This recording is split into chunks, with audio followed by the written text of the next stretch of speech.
అందరికీ నమస్కారం. నేను మీ హేమ సుబ్రహ్మణ్యన్. హోమ్ కుకింగ్ తెలుగుకి స్వాగతం.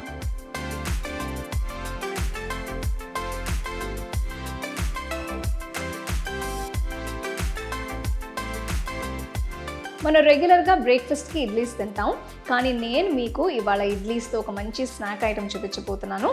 ఇది చిల్లీ ఇడ్లీ. ఇది పిల్లలకి కూడా చాలా బాగా నచ్చుతుంది. సో ఈ రెసిపీ ఇప్పుడు ఎలా చేయాలో చూద్దాం.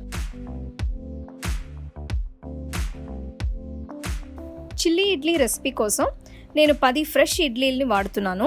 ఒకవేళ మీ దగ్గర మిగిలిపోయిన ఇడ్లీలు ఉంటే వాటిని కూడా వాడుకోవచ్చు. ఇప్పుడు ఇడ్లీలని స్క్వేర్ షేప్లో ముక్కలుగా కట్ చేస్తున్నాను. చూస్తున్నారు కదా, ఈ సైజులో కట్ చేసుకుంటే సరిపోతుంది. ఇప్పుడు ఈ ఇడ్లీ ముక్కల్ని వేయించబోతున్నాను. ఒక బాండీలో వేయించడానికి సరిపడా నూనె పోసి ఈ ఇడ్లీ ముక్కల్ని వేయించుకోవాలి. ఇవి గోల్డెన్ బ్రౌన్ రంగులోకి మారేంత వరకు వేయించుకోవాలి.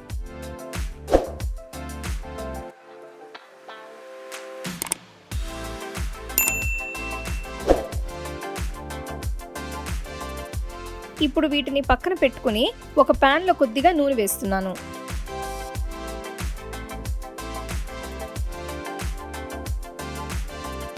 దీంట్లో తరిగిన వెల్లుల్లి, తరిగిన అల్లం, తరిగిన 2 పచ్చిమిరపకాయలు వేసి వేయించుకోవాలి.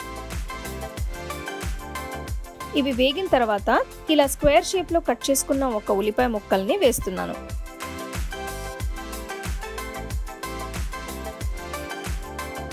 ఉల్లిపాయని 2 నిమిషాల పాటు వేయించిన తర్వాత స్క్వేర్ షేప్లో కట్ చేసుకున్న అర క్యాప్సికమ్ ముక్కల్ని వేస్తున్నాను. మీకు కావాలంటే రెడ్ క్యాప్సికమ్, ఎల్లో క్యాప్సికమ్ కూడా వాడుకోవచ్చు.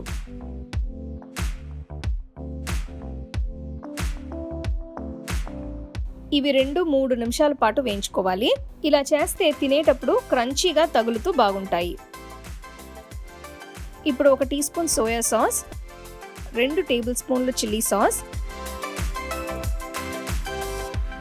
3 టేబుల్ స్పూన్లు టొమాటో కెచప్ వేసుకోవాలి. ఈ సాసెస్ అన్నిటినీ మీరు వాడే ఇడ్లీ క్వాంటిటీని బట్టి మార్చుకోవచ్చు.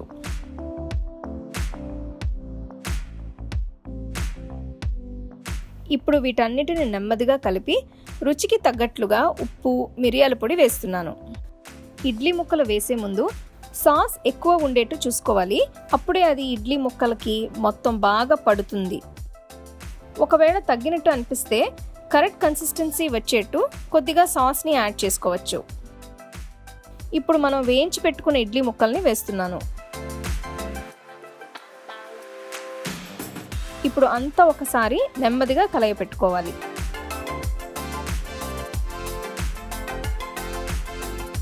చూస్తున్నారు కదా, సాసెస్ అన్ని ఇడ్లీ ముక్కలకి బాగా పట్టాయి. నేను సెమీ డ్రై చిల్లీ ఇడ్లీని చేస్తున్నాను. ఒకవేళ మీకు ఈ డిష్ వెట్గా, సాసీగా కావాలంటే సాసెస్ ఎక్కువగా వేసుకోవచ్చు. చివరిగా ఈ చిల్లీ ఇడ్లీని మీరు పచ్చిమిరపకాయతో కానీ, ఉల్లికాడలతో కానీ, కొత్తిమీరతో కానీ గార్నిష్ చేసి వేడివేడిగా సర్వ్ చేసుకోవచ్చు.